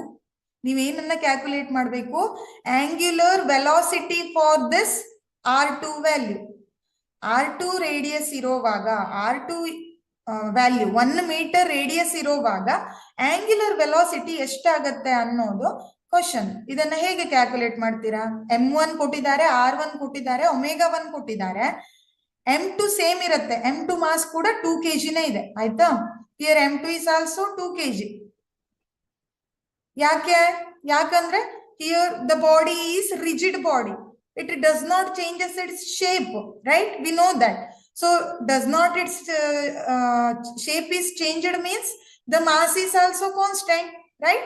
ಅದಕ್ಕಾಗಿ ಏನ್ ಮಾಡಿದ್ದಾರೆ, ಒಂದೇ ಬಾಡಿಗೆ ಬೇರೆ ಬೇರೆ ರೇಡಿಯಸ್ ಅಂತ ಕೊಟ್ಟಿದ್ದಾರೆ, ಎರಡು ಬಾಡಿಯನ್ನ ಕನ್ಸಿಡರ್ ಮಾಡಿಲ್ಲ. So generally consider it as m only. Okay, confuse ಮಾಡ್ಕೊಳ್ಬೇಡಿ. m ಸೇಮ್ ಇರೋದಕ್ಕೆ m ಅಂತಾನೆ ತಗೊಳ್ಳಿ. ರೇಡಿಯಸ್ ಮತ್ತೆ ಆಂಗ್ಯುಲರ್ ವೆಲಾಸಿಟಿ ಬೇರೆ ಬೇರೆ ಕೊಟ್ಟಿದ್ದಕ್ಕಾಗಿ r1 r2 ω1 ω2 ಅಂತ ತಗೊಂಡಿದ್ದೇನೆ. So according to law of conservation of angular momentum, law of conservation of angular momentum ಏನಿದೆ, law of conservation of angular momentum ಏನ್ ಹೇಳುತ್ತೆ, law of conservation of angular momentum L is equal to I omega ಅಂತ ಬರೀತೇವೆ ಅಲ್ವಾ. L is equal to I omega. Here I is nothing but it is moment of inertia, that is mr square. Moment of inertia ಏನಂತ ಬರೀತೇವೆ, mr square ಅಂತ ಬರೀತೇವೆ. So ಹಾಗಾದ್ರೆ ಈ I ಜಾಗದಲ್ಲಿ ಏನ್ ಮಾಡಿ, mr square ಅನ್ನ ಸಬ್ಸ್ಟಿಟ್ಯೂಟ್ ಮಾಡಿ ಆಯ್ತಾ. ಮಾಡಿದ್ರೆ L ವ್ಯಾಲ್ಯೂ ಏನಾಗತ್ತೆ, L is equal to mr square into omega ಆಯ್ತು. ಹೌದಾ, ಏನ್ ಮಾಡಿದ್ದೇನೆ ನಾನು, according to law of conservation of angular momentum L is equal to I omega. I is nothing but here it is inertia, right? It is mr². I ಅನ್ನೋದು moment of inertia, ಅದರ equation mr² ಆಗತ್ತೆ formula, ಹೌದಾ? So ಅದನ್ನ ಇಲ್ಲಿ substitute ಮಾಡಿದಾಗ totally ಏನ್ ಬಂತು, L = mr² omega ಬಂತು.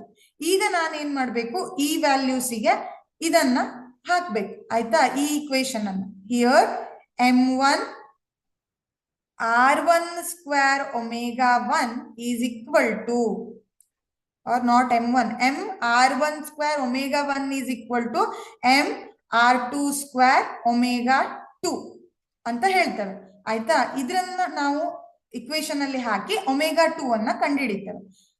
ಕ್ಯಾಲ್ಕುಲೇಟ್ ಮಾಡಿ. Now here we want omega 2, so the equation becomes omega 2 is equal to, cross multiply ಮಾಡಿದ್ರೆ m r1² omega 1 divided by m r2². Cross multiply ಮಾಡಿದ್ದೇನೆ, ಇದೆಲ್ಲ ಗೊತ್ತಾಗತ್ತೆ ಅಲ್ವಾ, ಹೇಳ್ತಾ ಇರ್ಬೇಕು ಅಂತಿಲ್ಲ. So omega 2 is equal to m get cancels out. So substitute r1² omega 1 divided by r2². r1 omega square ಅಷ್ಟೇ value ಅನ್ನ ಏನ್ ಮಾಡ್ಬೇಕು, ಇಲ್ಲಿ ಸಬ್ಸ್ಟಿಟ್ಯೂಟ್ ಮಾಡಿದ್ರೆ ಆಯ್ತು. So omega 2 is equal to r1 value ಎಷ್ಟಿದೆ, 0.8² and omega 1 is 44 divided by, ಇದನ್ನ ಏನ್ ಮಾಡ್ತೀನಿ, ಫಾರ್ಮುಲಾದಲ್ಲಿ ಏನಿಲ್ಲ, ಈ ಫಾರ್ಮುಲಾದಲ್ಲಿ ವ್ಯಾಲ್ಯೂಸ್ ಹಾಕ್ತಾ ಇದ್ದೇನೆ ಅಷ್ಟೇ, ಆಯ್ತಾ? Divided by r2². r2 value ಎಷ್ಟಿದೆ, 1 meter. So divided by 1. Finally you get omega 2. What is the omega 2 value? ಇದನ್ನ ಕ್ಯಾಲ್ಕುಲೇಟ್ ಮಾಡಿದ್ರೆ ನಮ್ಗೆ 28.16 ರೇಡಿಯನ್ ಪರ್ ಸೆಕೆಂಡ್ ಬರುತ್ತೆ. 28.16 radian per second. This is the value of angular velocity for radius 1 meter. So ಇಲ್ಲಿ ಏನಿದೆ value, find out the value of angular velocity for 1 meter. ಇದು question ಅಲ್ವಾ? ಇಲ್ಲಿ ಏನ್ ಮಾಡಿದೀರಾ, ಒಮೆಗಾ 2 ಅನ್ನ ಕ್ಯಾಲ್ಕುಲೇಟ್ ಮಾಡಿದ್ದಾರೆ. So which option is correct? Option A is correct, that is 28.16 radian per second ಅಂತ ಹೇಳ್ತಾರೆ ಅಲ್ವಾ? ಸೊ ಆಪ್ಷನ್ ಎ ಇಲ್ಲಿ ಏನಿದೆ ಕರೆಕ್ಟ್ ಇದೆ. Let us move next one. 12th one ಅನ್ನ ನೋಡಿ. The kinetic energy of a body rotating at 300 revolution per minute is 62.5 joule.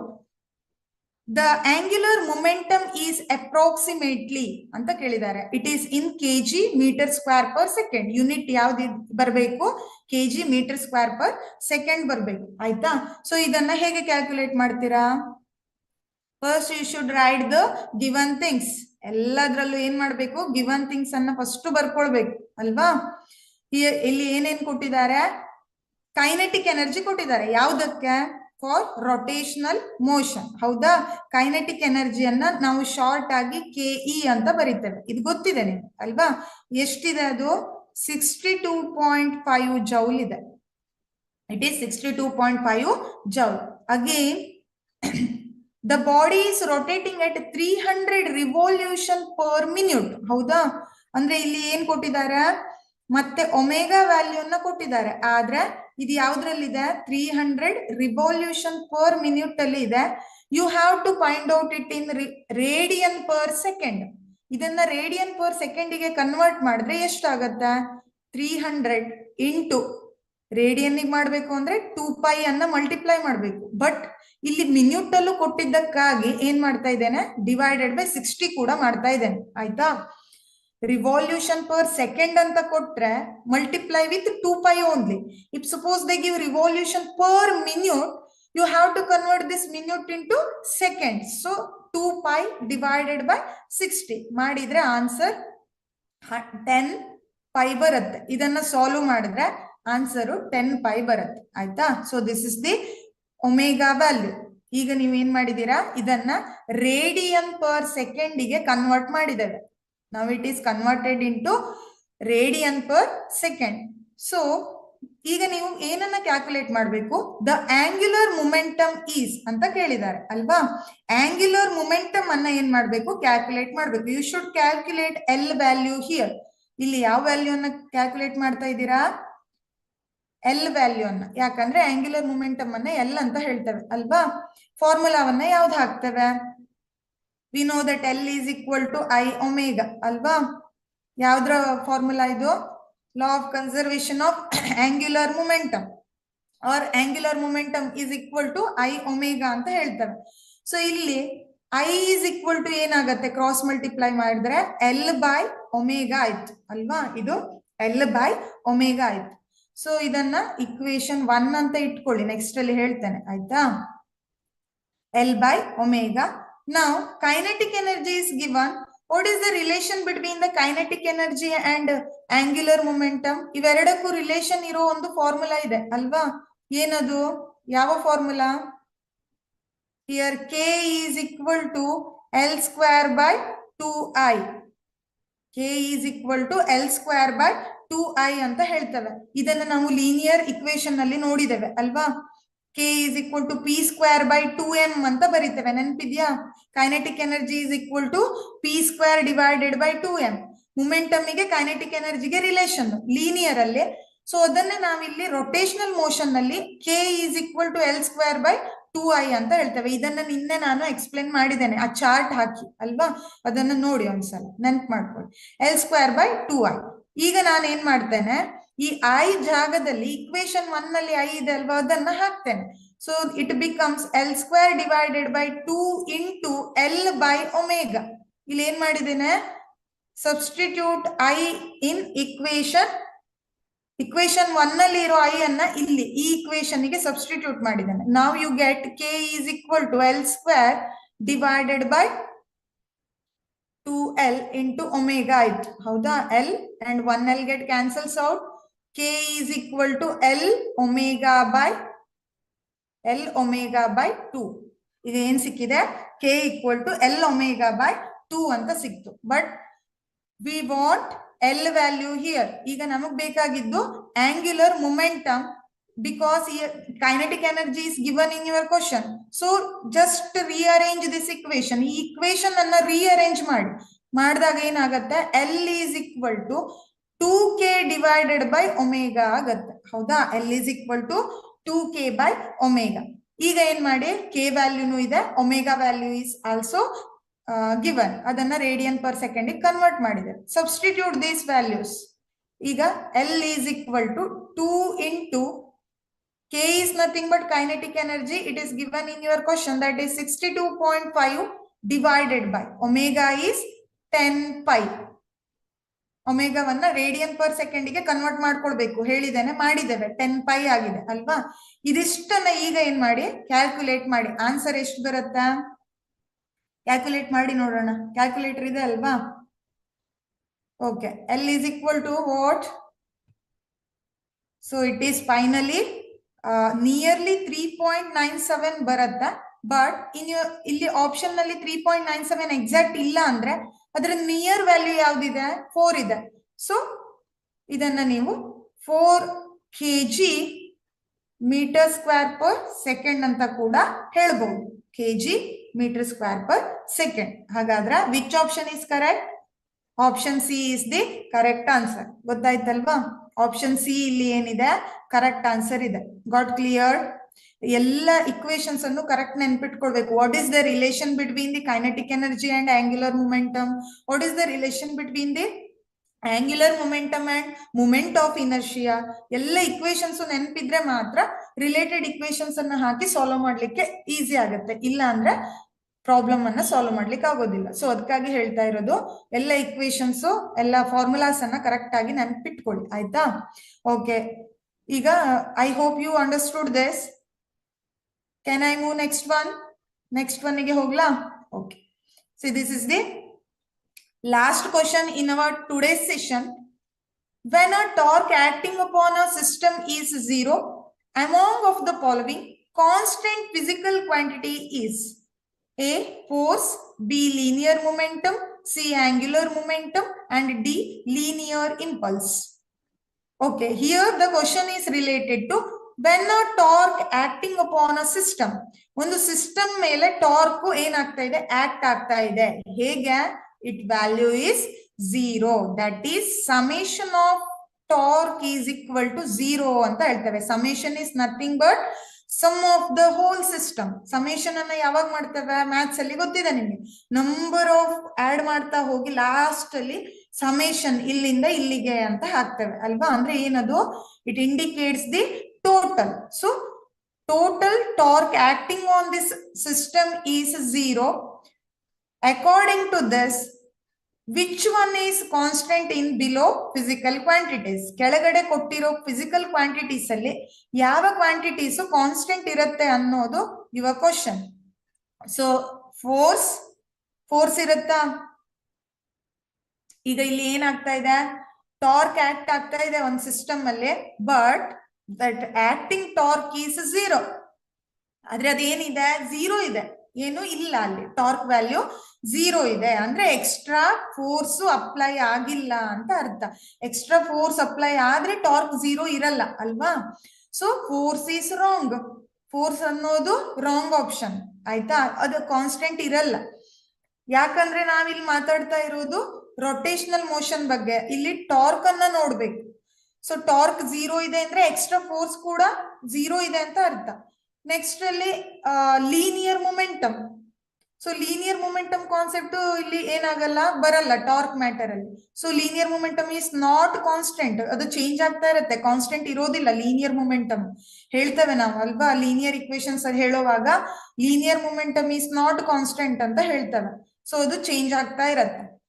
Then the B option is also wrong. Then angular momentum. Yes, we know that law of conservation of angular momentum tells that when the torque acting on a system is 0, then that angular momentum is constant. L is constant anta heltave alva. It is constant or conserve ಅಂತ ಹೇಳ್ತೇವೆ. Constant or conserve ಅಂದ್ರೆ ಏನರ್ಥ?